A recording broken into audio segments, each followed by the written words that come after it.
चलते समय आपका नहीं है वो, कहते उनको उन कुर्सियां ना अपने समझ बैठे और उस टीवी ने ठा के चालन दे, कोई नहीं जान देगा वहां से। तो ऐसे ही संसार में रहिएगा आप एक होटल की तरह, जैसे होटल में आप रह रहे उसी सुविधा आपको प्राप्त है, लेकिन जो मूल उद्देश्य है आपका उस होटल में रहने का वो मत भूलिए। होटल में कौन जाता है? रेस्टोरेंट में जैसे व्यापारी लोग गए दूर देश में जाकर वहाँ होटल में धर्मशाला में कमरा किराए पर ले लिया, उद्देश्य क्या उनका जाने का? क्या उन कुर्सी मेज पलंगों पर लेटा रहने का थोड़ा ही है। उसका उद्देश्य है कि मैं बिजनेस करूं, अच्छा सौदा खरीदूं और बेचूं और धनी होकर के लाभ प्राप्त करके मैं धनी बनकर वापस लौटूं। तो जो सेठ साहूकार जो पूंजी लेकर गया था, उस पूंजी से उसने सौदा किया और दुगने तिगने चुगने करके अपने घर पे आ गया, तो साहूकार कलाया। और उसका दूसरा साथी उतने पैसे पूंजी लेकर गया था, वो सारा दिन मस्ती मारता रहा, घुटी छुटी लावर सो जावे और उन सारे सोफे और पलंग को अपना मान बैठा हो नशे में। जब उसकी पूंजी नष्ट हुई जो ले गया था सौदा करने के लिए, तो उसके बाद उसको धक्के मारकर बाहर निकाल दिया गया रेस्टोरेंट से, क्योंकि वो कंगाल हो गया। और जो उद्देश्य लेकर गया था वो किया नहीं, तो वो फिर मजदूर लगता है आके किसी साहूकार के। इसके विषय में परमात्मा हमें याद दिलाते हैं, ये सौदा फिर नाही संतो यो सौदा फिर नाही, ये सौदा फिर नाही रे संतो यो सौदा फिर नाही। लोहे जैसा ताव जात है, लोहे जैसा ताव जात है, काया दे सराही रे संतो यो सौदा फिर नाही। तीन लोक और भवन चतुर्दश, तीन लोक और भवन चतुर्दश, सब जग सौदे आही रे संतो यो सौदा फिर नाही, ये सौदा फिर नाही रे संतो यो सौदा फिर नाही। दुगने तिगने किए चौगने, दुगने तिगने किए चौगने, और किन्हू मूल गवाई रे संतो यो सौदा फिर नाही, यो सौदा फिर नाही रे संतो यो सौदा फिर नाही। यो तम टूटे पिंडा फूटे, ये दम टूटे पिंडा फूटे, हो लेखा दरगाह माही रे संतो यो सौदा फिर नाही, ये सौदा फिर नाही रे संतो यो सौदा फिर नाही। जा दिन की मोए डरनी लागे, जा दिन की मोए डरनी लागे, लज्जा रे अकनाही रे संतो यो सौदा फिर नाही, यो सौदा फिर नाही रे संतो यो सौदा फिर नाही। फिर बताते हैं कि कुल परिवार तेरा सकल कबीला, पुर कुल परिवार तेरा सकल कबीला, मसलत एक ठराही रे संतो यो सौदा फिर नाही। बांध पिंजड़ी आगे धर लिया, बांध पिंजड़ी आगे धर लिया, फिर मरहट में ले जाई रे संतो यो सौदा फिर नाही, यो सौदा फिर नाही रे संतो यो सौदा फिर नाही। अग्नि लगा दिया जद लंबा, अग्नि लगा दिया जद लंबा, फूक दिया उस ठाई रे संतो यो सौदा फिर नाही, यो सौदा फिर नाही रे संतो यो सौदा फिर नाही। प्राण बांध फिर पंडित आए, पीछे गरुड़ पढ़ाई रे संतो यो सौदा फिर नाही, यो सौदा फिर नाही रे संतो ये सौदा फिर नाही। प्रेत शिला पे जा बिराजे, प्रेत शिला पे जा बिराजे, पितरों पिंड बराई रे संतो यो सौदा फिर नाही, यो सौदा फिर नाही रे संतो यो सौदा फिर नाही। बहुर श्राद्ध खान को आए, बहुर श्राद्ध खान को आए, काग भयो कुलमाई रे संतो यो सौदा फिर नाही, यो सौदा फिर नाही रे संतो यो सौदा फिर नाही। नरसेती तू पशुआ की जय, नरसेती तू पशुआ की जय, गद्दा बैल बनाई रे संतो यो सौदा फिर नाही, यो सौदा फिर नाही रे संतो यो सौदा फिर नाही। ये 56 भोग कहाँ मन बोरे, 56 भोग कहाँ मन बोरे, कित कुरडी चरणे जाई रे संतो यो सौदा फिर नाही, यो सौदा फिर नाही रे संतो यो सौदा फिर नाही। जय सतगुरु की संगत करते, जय सतगुरु की संगत करते, यो सकल कर्म कट जाई रे संतो यो सौदा फिर नाही, यो सौदा फिर नाही रे संतो यो सौदा फिर नाही। अमरपुरी पर आसन होते, अमरपुरी पर आसन होते, जहां धूप न छाई रे संतो यो सौदा फिर नाही, यो सौदा फिर नाही रे संतो यो सौदा फिर नाही। अपनात्माओं, इस वचन में अमृतवाणी के अंदर आदरणीय गरीबदास साहिब जी ने परमात्मा की महिमा और इस जीव की दशा बताई है। जैसा भी आपको एग्जाम्पल दिया था कि एक 2 साहूकार पैसे लेकर गए थे उद्देश्य बिजनेस बढ़ाने के लिए, एक ने उद्देश्य पूरा किया, एक ने घुट्टी लाई सो गया। जिसने दोगुने तिगने कर लिए वो तो सेठ बन गया, और जिसने घुट्टी लाई और बकवाद करी घड़ी वो टोटे माँ के मजदूर लगा। तो यहाँ बताते हैं कि लोहे जैसा ताव जात है ये काया दे सराही। अब जैसे कारीगर होता है, लोहे को गर्म करता है ऐरन में, उसको खूब गर्म कर देता है, और उस गर्म रहते ही उसके ऊपर वो चोट लगाता है या किसी मोल्ड में डाल देता है। तो जिस उद्देश्य के लिए वो गर्म किया था तो वो सफलता प्राप्त कर लेता, जब गर्मा गर्म पर कर गया था। और जब वो जरा सा ठंडा हो गया फिर चाहे सारे गन्ने जाड़ ले, वह चीज नहीं बनेगी, बांगा टेढ़ा हो जाएगा। तो यहाँ बताते हैं कि लोहे जैसा ताव जात है, ये मनुष्य जीवन आपका है। जब तक ये मनुष्य जीवन है आपका लोहा गर्म है, और इस गर्म लोहे पर ये चोट लागी राम नाम की सत्संग की तो आपका उद्देश्य पूरा हो जाएगा जिसके लिए मनुष्य शरीर मिला था। और ये हो गया ठंडा, इसको देंगे फूक, फिर बनेगा गदा। या सुंदर शरीर रहा नहीं, बांगा टेढ़ा मुंह हो गया, कोई गधे का, कोई बंदर का, कोई कुत्ते का, कोई दूम लगाए फिर रहे होंगे हम। तो इन कष्टों को याद दिलाया जाता है, इसके साथ साथ इसका एक समाधान भी इसमें बताया जाएगा। क्या बताते हैं? 3 लोक और भवन चतुर्दश, ये 14 लोक और 3 लोक 14 भवन के सब अपना वर्क डन किया हुआ प्राप्त कर रहे। सब सौदे के लिए ही ये आते हैं, यहाँ पर सौदा करके जाते हैं। जो जैसा कर्म करता है वैसा ही फल इनको यह मिल जाता है। 3 लोक और भवन चतुर्दश सब जग सौदे आही, और दोगुने तिगुने करे चौगुने किन्हु मूल गवाई। ये मनुष्य जीवन के श्वास आपकी मूल धन है, ये मूल पूंजी है। जो अच्छी आत्माएं हैं, जो सत्संग में आते हैं, उनको परम संत मिल जाते हैं, शास्त्र अनुकूल साधना प्राप्त हो जाती है, और मर्यादा में रहकर अपने उद्देश्य को ना भूलकर आजीवन भक्ति करते हैं, तो वो दोगुने तिगुने चौगुने कर लेते इस मूल धन के। और जो केवल सारा दिन राजनीति में गुटी सुटी लाई, ताश खेले, बकवाद घड़ी, पेट भरने के लिए धंधे में लागे रहे, बस उसी को फाइनल मान लिया, तो कहते उन्होंने मूल गंवा दिया, वो मूल धन नष्ट कर दिया, मनुष्य जीवन को बर्बाद कर दिया। उसके बाद फिर क्या होगा? कहते हैं ये दम टूटे, श्वास खत्म होंगे, ये शरीर नष्ट हो जाएगा, समाप्त होगा। फिर जीवात्मा तो ऊपर ले जाएंगे पकड़ कर यम के दूत, और पीछे से ये नकली धर्मगुरु हमारे इसकी क्रियाक्रम पर ला देंगे हमने, और वहां उसकी दुर्गति हो रही होगी ऊपर, यहाँ हम क्रियाक्रम करके उसकी गति की चिंता कर रहे होते।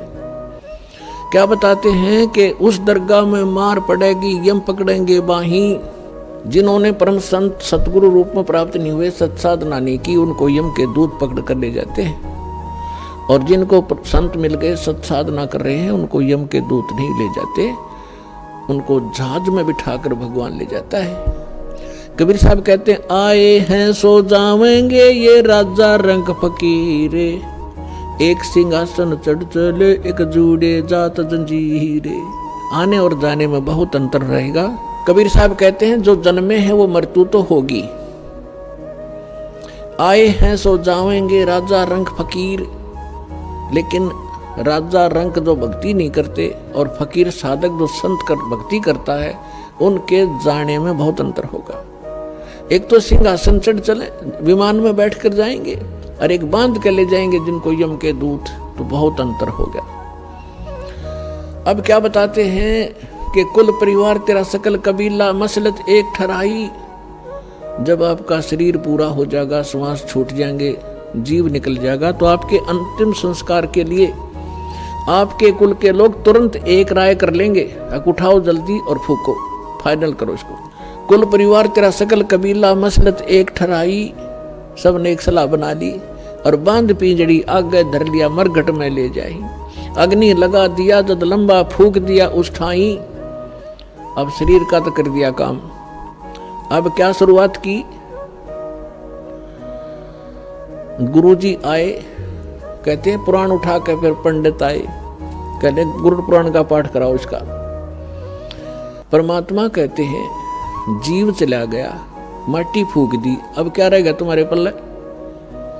अब गुरु पुराण का पाठ कराते हो, उसको कौन सुनेगा? थारे गुरु पुराण ने। और क्या लिखा उस गुरु पुराण के अंदर? गुरु पुराण को अगर पढ़ाना था तो उसके जीते जी पढ़ाना चाहिए था। जैसे गुरु पुराण के अंदर लिखा हुआ है कि जब ये प्राणी शरीर छोड़कर जाता है और जिसने भक्ति नहीं की होती, दान धर्म नहीं कर रखा, यम के दूत पकड़ कर ले जाते हैं और आगे फिर उसको भंडारे चल रहे होते हैं और उसको नंगे पैरों घसीट कर ले जाते हैं। उसको भूख लगी है, प्यास लगी है, और वो देखता है सामने और यमदूतों से कहता है मुझे खाना खा लेने दो। वो कहते नहीं, तेरे लिए अलाउड नहीं है, पहले धर्मराज के पास चल, फिर पूछेंगे अगला तेरा क्या हिसाब किताब करना उन्होंने। तो ऐसी दुर्गति होती है। फिर गुरु पुराण में बताया जाता है जिसने ऐसे कर्म किए उसका हाथ कटा, जो ऐसे कर्म करता वो अंधा होता है, जो ऐसे कर्म करता है उसको उसका बेटा मर जाता है। तो परमात्मा कबीर जी कहते हैं कि तुमने वो गुरु पुराण उसको पहले पढ़ाना चाहिए था, ताकि वो बुराइयां बचता और पाप कम करता, भगवान भज लेता, डरता। अब वो गदा बनने की तैयारी करे, तुम गुरु पुराण पढ़ाने लग रहे हो वहां पर, सारे उल्टी रीति। अब क्या बताते हैं परमात्मा कि प्रेत सला पर जा बिराजे पितरों पिंड भराई, और बोर श्राद्ध खान को आई, फिर काग भय कलमाई। अपना आत्माओं, इन हमारे धर्म गुरुओं ने हमारे को सारी उल्टी पढ़ाई पढ़ा रखी है, जो कति हमारे भट्ठा बठान की। इन्होंने सदग्रंथ भी ढंग से नहीं समझे। अब देखो हमारे सदग्रंथ क्या है? जैसे जंगल है, वन, और वन के अंदर हर तरह के पौधे होते हैं, हर तरह की बूटियां होती हैं, जो उसमें सबका वर्णन है, सबकी। जैसे कोई औषधियों की बुक है, उसमें प्रत्येक बूटी का डिफाइन कर रखा है, ये इसका ऐसा रंग है, ऐसे पत्ते हैं, इतनी हाइट होती है उसको, वो और काम किस में आती है वो भी लिखा होता है। तो उसमें ऐसी जड़ी बूटियां भी होती हैं जो हानिकारक भी होती है। तो इन्होंने हानिकारक सेलेक्ट कर रखी है इन ग्रंथों से, और इनमें और भी वर्णन कर रखा है कि ऐसा करने से सारा काम निमट जाएगा। वो उन्होंने हमारे को नहीं दिया, और वो अब हम ये दास देने जा रहा है आपको, पूरे समाज को। ये ग्रहण करो, जो शास्त्र अनुकूल साधना है, तुम्हारा भविष्य ठीक होगा। और यहाँ से जब जाओगे परमात्मा के विमान में बैठ कर जाओगे, ऐसी साधना दास आपको बता रहा है। अब जो प्रसंग चल रहा है कि कहते हैं अब यो आसौज का महीना आ गया। इस आसौज के महीने में इन्होंने 16 दिन सिलेक्ट कर रखे। 16 दिन सिलेक्ट कर लिए, मौज से लेकर पनवासी तक। अमावस्या भी साथ ले लेंगे और पूर्णमासी।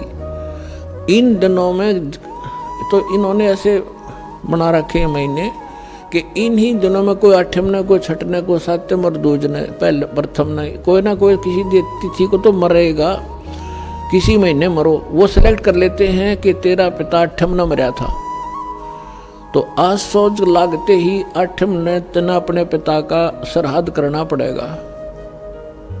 क्यों करना पड़ेगा? कि स्वर्ग में भूखा बैठा है। सारा भले आदमियों, वो स्वर्ग भी किसने बना दिया जिसमें पानी मिलता ना रोटी मिलती। नो कहो नरक मजा लिया। अब यहाँ क्या बताना चाहते हैं कबीर साहब ने हमें हर तरह से समझाया है। रे भोली सी दुनिया सतगुरु बेन कैसे सरिया, रे भोली सी दुनिया सतगुरु बेन कैसे सरिया। अपने लला के बाल उतरवावे देख के चीना लग जइया। अपने लला के बाल उतरवावे देख के चीना लग जइया। एक बकरी का बच्चा लेके उसका गला कटैया, रे भोली सी दुनिया सतगुरु बेन कैसे सरिया, रे भोली सी दुनिया। अब सतगुरु बिना ये निर्णय कौन करे तुम्हारे को? बुढ़िया लेकर जाओगी गुड़गांव माड़ी पे अपने पुत्र व दो नर पोते ने। वहां एक नाई बैठा होता है और हमारे गल धारणा पैदा कर रखी है कि ये पहले बाल वहां कटवाओ अपने इष्ट दाम पे। और वो नाई जब बार 5 रुपया में बाल कटते होंगे ना, वो 20 मांगेगा, क्योंकि उसने पता है मजबूरी में यहाँ पे देंगे। सबको जल्दी होती है। तो बुढ़िया कहेगी नाई के ने ले बे नाई के मेरे पोते के बाल तार दे, माता के चढ़ाऊंगी। अब वो नाई लागे पिनान कैची ने जल्दी क्यों ना घने काटने हो ना उस दिन तक। तो बुढ़िया ने कहेगी रे ध्यान ते काचा सिर से मेरे लला का कि कैची लाग जाए बेटा, दर्द होगा इसके। अब परमात्मा कहते हैं अपने लला के बाल उतरवावे देख कैची ना लग जइया। एक बकरी का बच्चा लेके उसका गला कटैया, रे भोली सी दुनिया। एक बकरी का बच्चा लेकर बलि चढ़वा दिया, वो किसी का बालक ही नहीं था। अब पुण्यात्माओं, अब बच्चे नहीं हो आप, बुद्धिमान समाज है, सदग्रंथ हमारे पास है। इस तराजू से तोल के देखियो तत्व ज्ञान से और पुरानी साधनाओं को। अब वो क्या करेगी माई? नाई के ने काट दिए बाल किते दे दिए उसके हाथ में, ले बुढ़िया जाकर चढ़ाओगी मंदिर में बैठा पुजारी उसने उठाओगा और कट्टे में ठोक देगा और सांझ ने उस बोरी ने कुरुड़ियां पे फेंक देगा बाड़ा ने, और गुना बैंक में जमा कराओगा। वो उसने बाहर ही फेंकने, आप कटवा के कितना डालो, इसमें कोई बात हुई है? तो ये हमारे को डर पैदा कर रखा था।